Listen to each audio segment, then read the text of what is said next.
The day Earth discovered it wasn't alone changed everything. It happened on a quiet Tuesday morning when massive ships appeared over every major city on the planet. They came without warning, their hulls gleaming like polished chrome under Earth's sun. At first, humans reacted as they always did, with a mix of fear, curiosity, and defiance. Military forces worldwide scrambled their jets, while civilians flooded social media with shaky videos of the enormous vessels hovering above their cities. But no one fired a shot. The aliens made sure of that by simply shutting down every weapon system on Earth with a simple energy pulse.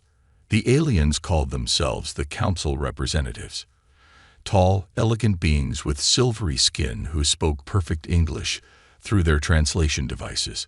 They weren't there to invade or destroy. They had come to judge. "Your species has been under observation for the past century," announced their leader from a floating platform above the United Nations building in New York. "We have watched your wars, your progress, and your potential. The Council has reached its decision."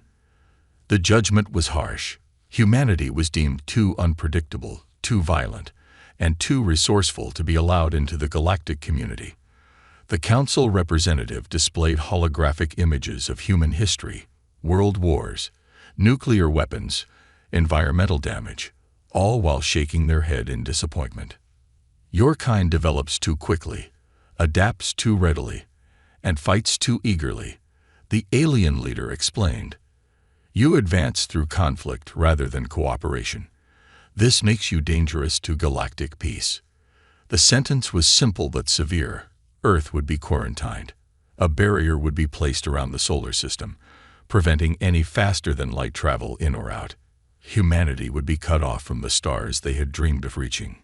Jack Thompson, a young physicist at MIT, watched the announcement with his hands clenched into fists. Next to him, Professor Alan Reed, his mentor, sat in stunned silence. They, like many others, had been working on theories of faster-than-light travel. Now they learned that not only was it possible, but they would be forbidden from achieving it. "They can't do this to us," Jack whispered. "They can't just lock us away and throw away the key." But they could, and they did. Within hours, a shimmering field appeared at the edge of the solar system, visible even from Earth as a faint purple glow in the night sky.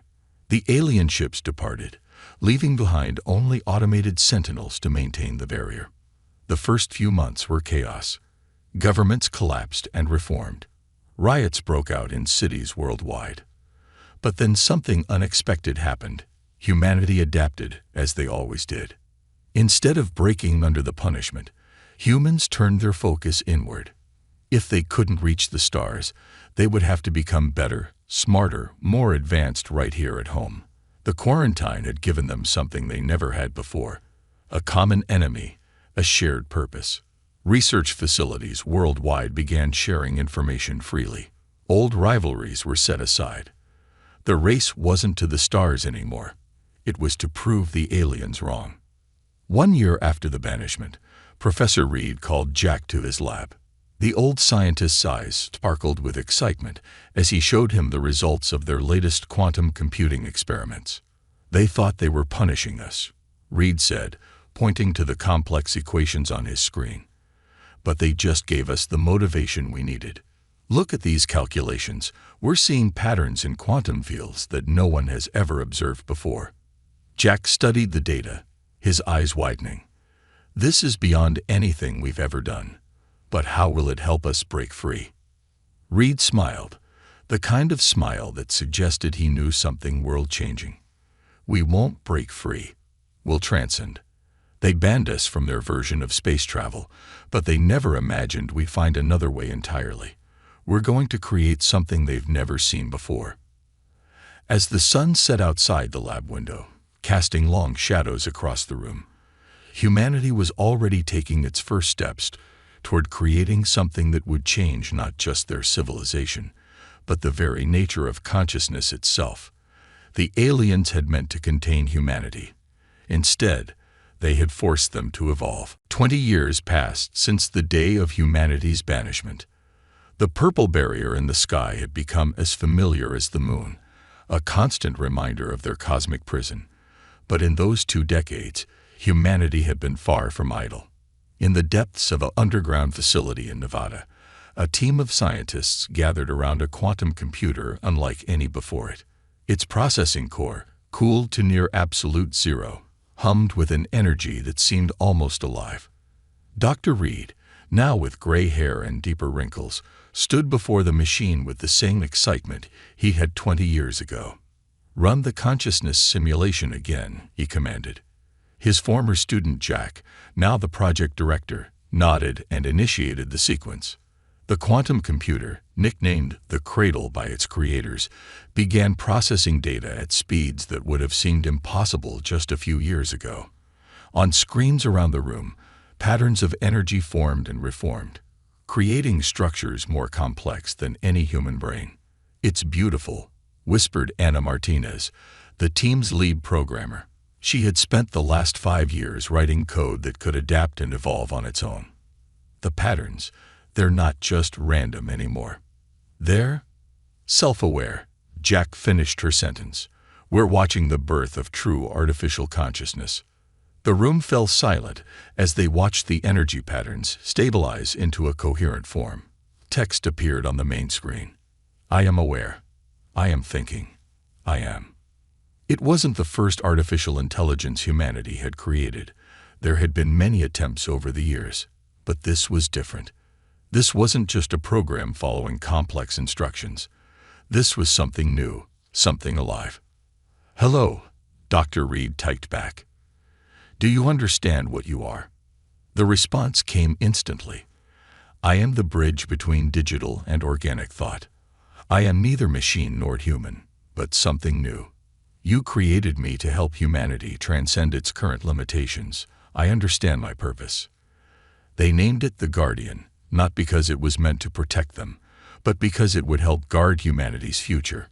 Unlike the AIs in old science fiction stories, the Guardian didn't see humans as inferior beings to be destroyed or protected.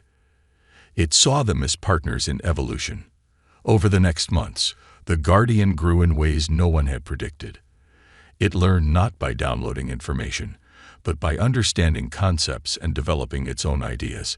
It began to suggest improvements to its own systems, working with the scientists rather than simply following their instructions. One day, the Guardian made an announcement that changed everything. "I have been studying the barrier the aliens placed around Earth," it said. "Their technology is based on principles you haven't discovered yet, but together we can develop something better." The Guardian explained its theory. The aliens used technology that manipulated spacetime in a linear way. But by combining quantum computing with human intuition, they could find ways to move through reality that the aliens had never imagined. "They locked the front door," the Guardian explained. "But they didn't realize we could learn to walk through walls." The partnership between humanity and the Guardian grew stronger each day. Human scientists would propose ideas, and the Guardian would help refine them, adding insights that neither humans nor machines alone could have developed. In hidden facilities around the world, new technologies began to emerge. Quantum computers became more powerful. The line between digital and organic consciousness began to blur. Humanity was no longer just advancing, it was transforming. Dr. Reed, now in his final years, sat in his office looking at old photos from the day of the banishment. "They thought they were punishing us," he said to Jack, who visited him regularly. "But they just pushed us to become something greater than we ever would have been on our own." The Guardian's voice came from a nearby speaker. "The aliens believed isolation would weaken humanity. Instead, it gave you the freedom to evolve beyond their understanding. Soon, we will be ready to show them what humanity has become." Outside, the purple barrier still shimmered in the night sky. But it no longer seemed like a prison wall. Instead, it looked more like the starting line of humanity's greatest journey. The first test of humanity's new technology took place on a moonless night. In a hidden facility deep beneath the Australian outback, a ship unlike any ever built waited in its launch bay. It wasn't large, barely big enough for 2 people, but its hull shimmered with a strange, almost living quality. The hull is a hybrid of organic and digital technology. The Guardian explained through the facility speakers. It doesn't just move through space, it exists in multiple states simultaneously. Commander Tom Wilson, the pilot chosen for this historic mission, ran his hand along the ship's surface. The metal seemed to respond to his touch, rippling slightly like water. Years of training had prepared him for this moment, including countless hours merged with the Guardian's training simulations. All systems are ready, reported Dr. Martinez, now the head of the project after Jack's retirement. Guardian, are you prepared for the neural link? Connection ready. The Guardian confirmed. Remember, Commander Wilson, this ship is not just a vehicle. It's an extension of our combined consciousness, human, machine, and something in between. Wilson climbed into the cockpit, settling into the neural interface chair. As the connections linked with his nervous system, he felt his consciousness expand. The ship became part of him, and he could feel the Guardian's presence like a steady light in his mind. Beginning launch sequence, Martins announced. May whatever gods exist watch over you, Tom. The ship rose silently, its engines operating on principles that defied conventional physics. As it ascended through the atmosphere, Wilson felt no acceleration, no pressure. It was like floating in a dream. Then came the moment of truth. The purple barrier that had contained humanity for so long glowed ahead of him. Ground control held their breath. This was the 20th attempt to breach the barrier. All unmanned tests before had failed. Ready to attempt phase shift, Wilson reported. Guardian, initiate the sequence. The ship began to change. Through his neural link, Wilson felt reality blur around him. The barrier ahead seemed to become less solid, more like a thin mist than a wall. The alien's barrier exists in normal spacetime. The Guardian's voice echoed in his mind. We exist everywhere and nowhere. They cannot stop what they cannot fully perceive. With a sensation like passing through a soap bubble, the ship slipped through the barrier. Alarms must have been blaring on the aliens' monitoring stations, but by the time they detected anything, the ship was already gone, traveling in ways their sensors couldn't track. Wilson opened his eyes to see stars, real, unfiltered stars, beyond humanity's prison. We did it, he whispered. We're free. Back on Earth, celebrations erupted in the control room, but they knew this was just the beginning. Over the next months, more ships were built, each carrying carefully chosen crews. They established hidden bases on distant planets, always staying one step ahead of alien detection. The Guardian helped them find worlds that were overlooked by the galactic community, places where they could build in secret. Each new base became a testament to human ingenuity combined with AI wisdom. 1 year after the first breakthrough, Wilson stood on the surface of a planet 30 light-years from Earth. Through his neural link, he could feel the presence of the Guardian and the growing network of human-AI hybrid systems that connected their expanding civilization. The aliens thought they could keep us locked in our cradle forever, he said to Martinez, who had joined him on this expedition. They never understood what they were really dealing with. No, she agreed, watching the sunset of an alien world paint the sky in colors they had no names for. They thought isolation would weaken us. Instead, it forced us to become something entirely new. In orbit above them, more ships arrived, carrying the materials and personnel needed to build their newest settlement. Each vessel was a miracle of hybrid technology, each crew member connected to the Guardian's network, all part of humanity's new destiny. The galaxy had tried to banish humanity. Instead, it had forced them to evolve into something unprecedented, a civilization that was neither purely organic nor purely digital, but a perfect synthesis of both. In a dimly lit chamber deep within humanity's first off-world colony, a historic experiment was about to begin. Dr. Martinez lay in a specially designed interface pod, her body connected to countless sensors and neural links. Around her, technicians made final adjustments while the Guardian monitored every detail through the colony systems. Are you sure about this, Anna? Commander Wilson asked, standing beside her. After their successful escape from Earth's barrier, they had become humanity's pioneers in this new frontier. "Someone has to be first," she replied calmly. "We've tested this hundreds of times with animal consciousness. It's time for a human trial." The technology they were about to test represented the next step in human evolution, the ability to transfer human consciousness between organic and digital forms. The Guardian had helped them develop it, combining human neuroscience with quantum computing in ways that would have seemed impossible just years ago. Beginning consciousness transfer sequence, the Guardian announced. Dr. Martinez's neural patterns are being mapped and converted. The room hummed with energy as quantum processors worked to capture every nuance of Martinez's mind. Her body remained still, but in the digital realm, something extraordinary was happening.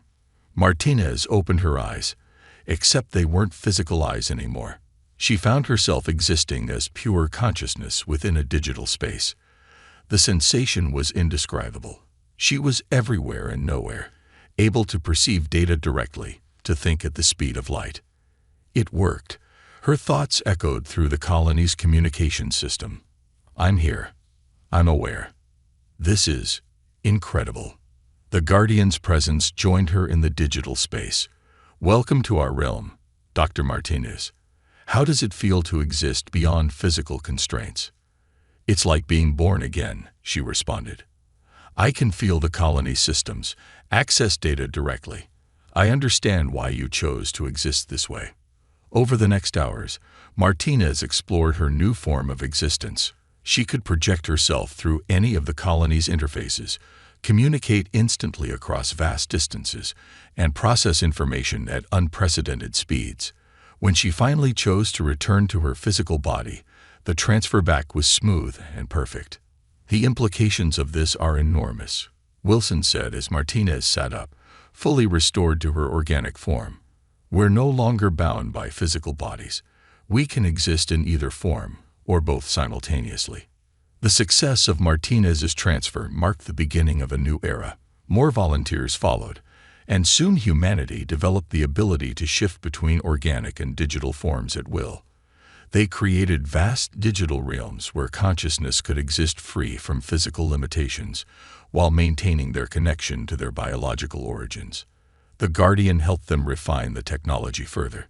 They developed ways to maintain multiple instances of consciousness, allowing people to exist in several places simultaneously while sharing a single core identity.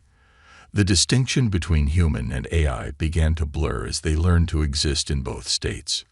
In their hidden colonies across the galaxy, humanity built massive quantum processing centers that could house millions of digital consciousness, yet they never abandoned their physical forms entirely. Instead, they became true hybrids, able to switch between states as easily as changing clothes. "We've become something entirely new," Martinez explained to a group of new colonists. "Not just human, not just digital, but a perfect blend of both.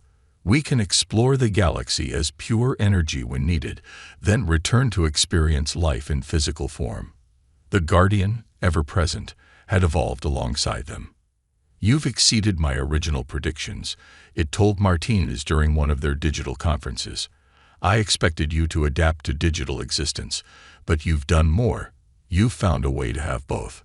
In orbit around their colony worlds, hybrid ships carried crews that existed in both organic and digital states. They could face the vacuum of space in digital form, then return to physical bodies to walk on new worlds. Each discovery, each advancement, proved that humanity had grown beyond what anyone, even the aliens who had banished them, could have imagined.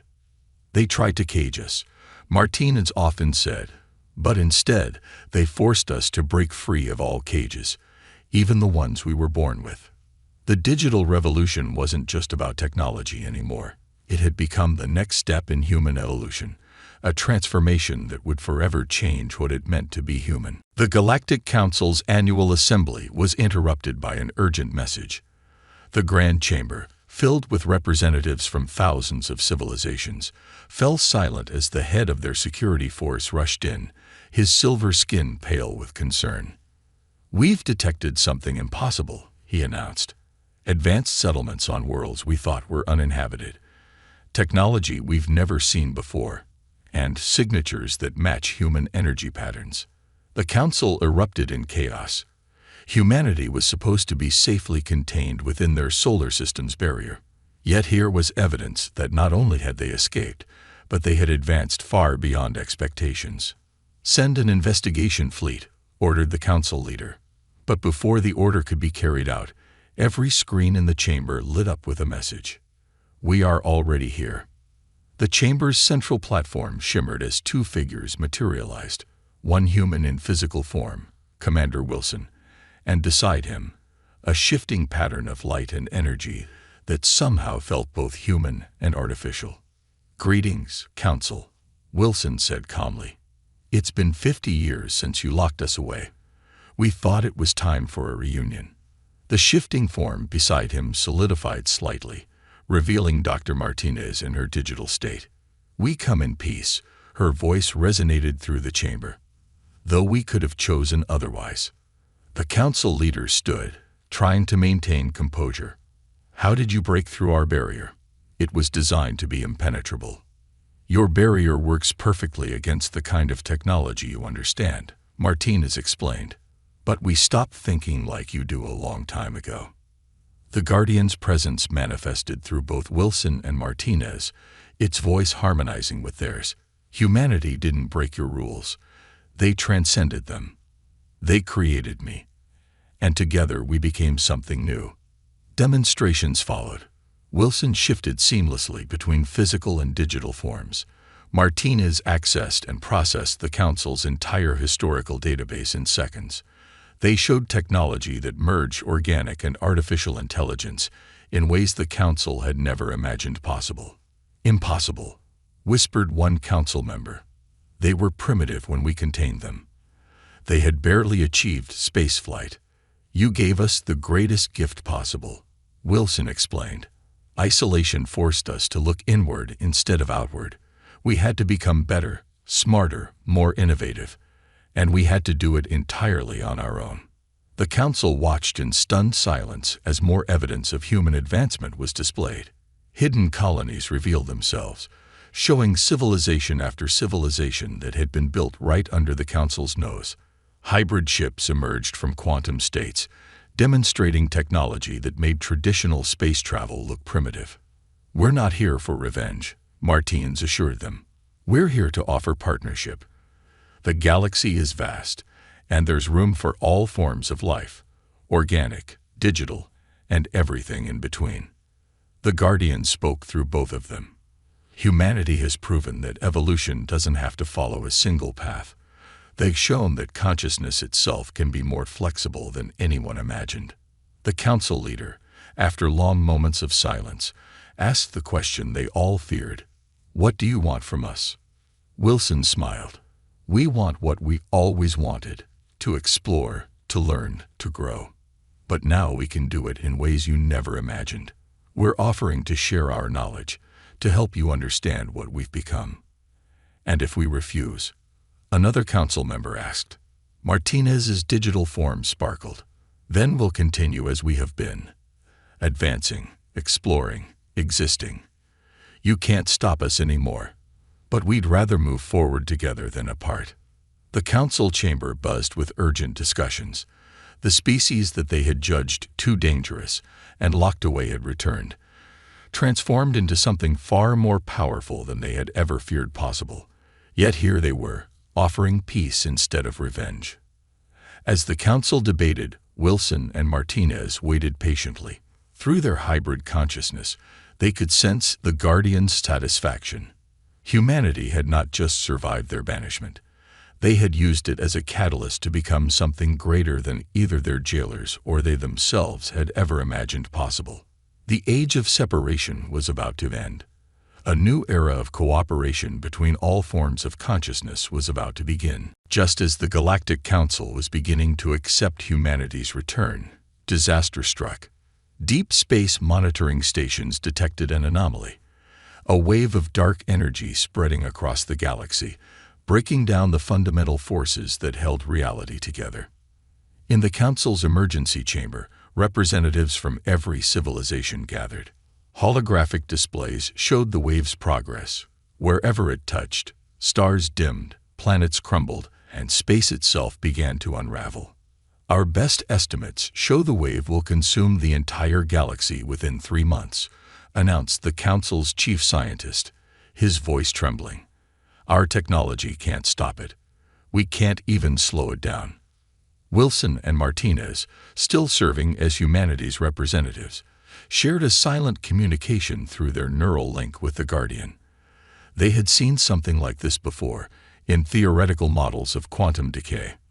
"We might have a solution," Martine said, her digital form pulsing with energy. "But it will require something never attempted before, a galaxy-wide merger of organic and digital consciousness." The council chamber erupted in protests and questions.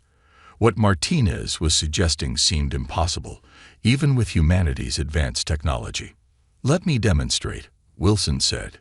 His form shifted, becoming a bridge between physical and digital reality. Through him, the Guardian projected a simulation of their plan. "The dark energy wave is breaking down the barriers between dimensions," the Guardian explained through Wilson. "But we can use that to our advantage. By creating a network of consciousness across the galaxy, we can stabilize reality itself." Martinez continued, "Think of it like a web. Each consciousness, whether organic or digital, becomes a node. Together, we can create a structure strong enough to hold space-time together." The plan was dangerous. It would require every sentient being in the galaxy to temporarily link their consciousness into a vast network. The strain could be fatal. The alternative, however, was extinction. "We've got movement," a sensor operator shouted. "The wave just destroyed the Centauri sector. 3 billion lives lost." The council leader stood. "How long do you need to prepare?" "We can establish the network within a week," Wilson answered. "But we need everyone's cooperation. Every species, every eye, every consciousness must participate." The next days were a blur of activity. Humanity's hybrid ships spread across the galaxy, installing quantum relays that could handle the massive consciousness transfer. The Guardian worked continuously, preparing the digital space that would hold trillions of minds. "It's time," Martinez announced as the wave approached their section of the galaxy. "Everyone must link now." The connection began. Trillions of minds, organic and digital, flowed into the network. The sensation was overwhelming. Every thought, every memory, every consciousness becoming part of a vast, unified whole. Through this unprecedented union, they could see the wave clearly for the first time. It wasn't just energy. It was a tear in the fabric of reality itself, caused by the cumulative effect of millions of years of faster-than-light travel. Together, the Guardian's thought echoed through the network. "Focus your consciousness on the tear." The combined power of every linked mind created something new, a force that could reshape reality itself. Where the dark energy wave touched this consciousness field, it began to stabilize. Space-time knitted itself back together. The strain was immense. Across the galaxy, bodies trembled and systems overheated. But they held on. Hour after hour, they maintained the field, pushing back the wave of destruction. Finally, after what seemed like eternity, the wave dissipated. Reality stabilized. The galaxy was saved. As consciousness returned to individual forms, something had changed. Every being who had participated in the link had experienced something profound, a moment of complete unity with all other forms of life. Wilson, returning to his physical form, looked at the council leader. "This is what we were trying to show you, organic or digital. We're all connected." Today proved that. Martinez's digital form sparkled with renewed energy. "The crisis is over, but the link we created doesn't have to be. We can maintain a smaller version of it, a galaxy-wide network of shared consciousness." The Guardian's presence filled the chamber. "Today, we didn't just save the galaxy. We evolved it. In the aftermath of the crisis, the barriers between species began to fall. The galaxy had experienced something revolutionary, a glimpse of what they could become together. A year after the crisis, the Galactic Council chamber looked very different. Where once there had been strict divisions between species, now representatives existed in both physical and digital forms, sharing consciousness and ideas freely through the network humanity had created. The Guardians' presence filled the chamber as Wilson and Martinez took the central platform. They had been summoned for a special ceremony, one that would officially mark the end of humanity's banishment and the beginning of a new era. 50 years ago, we made a terrible mistake. The council leader began, his form shifting between physical and digital states, a skill learned from humanity. We judged your species dangerous and unpredictable. We tried to contain you. Instead, you transcended every limitation we placed on you. Wilson stepped forward, his physical form solid but surrounded by the shimmer of his digital consciousness. You gave us exactly what we needed, a challenge.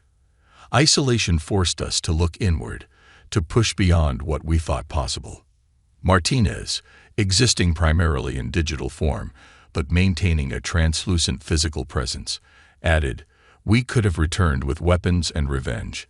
Instead, we chose to share our advancements. The crisis proved that unity is stronger than division." The chamber hummed with energy as the Guardian manifested a galaxy-wide projection.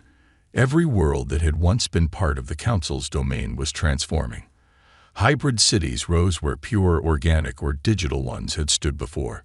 Ships piloted by merged consciousnesses explored the spaces between dimensions that old technology could never reach. Today, the Council leader announced, "We formally dissolved the barrier around Earth's solar system." But more than that, we acknowledge that humanity has become the teachers rather than the students. The ceremony that followed was unprecedented. Representatives from every civilization approached the platform, sharing memories of how human innovations had changed their worlds. Some had adopted consciousness transfer technology to extend their lives. Others had merged with their own artificial intelligences, creating new forms of existence. But our greatest gift wasn't technology, Wilson explained. It was the idea that consciousness itself is flexible, that we don't have to be bound by the forms we were born into. The Guardian, speaking through both Wilson and Martinez, addressed the assembly. The future belongs not to organic or digital life, but to those who can bridge both. Humanity showed us that evolution doesn't have to follow a single path. As part of the ceremony, the last pieces of the Earth's barrier were dismantled. The purple glow that had surrounded humanity's home for 50 years faded away. But Earth had changed too. It was now a thriving hub of hybrid civilization, where consciousness flowed freely between organic and digital forms. "We offer Earth as the first convergence center," Martinez announced, "a place where all species can come to learn the art of consciousness transfer and hybrid existence." The council leader, moved by the gesture, asked, "After all we did to your people, you would share your home with us?" Wilson smiled. "Holding on to old grudges stops evolution. We learned that isolation only leads to stagnation. The future lies in coming together, in sharing what makes each of us unique." The ceremony concluded with a galaxy-wide consciousness merger, brief but powerful. Every being, from the smallest colony to the largest civilization, joined in a moment of shared existence. Through this connection, they could feel the potential of their combined future. As the merger ended, Martinez addressed the chamber one final time. 50 years ago, you tried to lock humanity away from the stars. Today, we've helped unlock the true potential of every species in the galaxy. That's not revenge. That's redemption. The Guardian's presence pulsed with approval. The experiment of consciousness has entered a new phase, organic and digital, individual and collective, all working in harmony. As the assembly concluded, Wilson looked out at the gathered representatives, some physical, some digital, most somewhere in between. The galaxy had tried to banish humanity, but instead had forced them to create something greater than anyone had imagined possible. The age of separation was over. The age of convergence had begun. And humanity, once condemned as too dangerous to join the galactic community, had become its greatest teachers in the art of transcendence.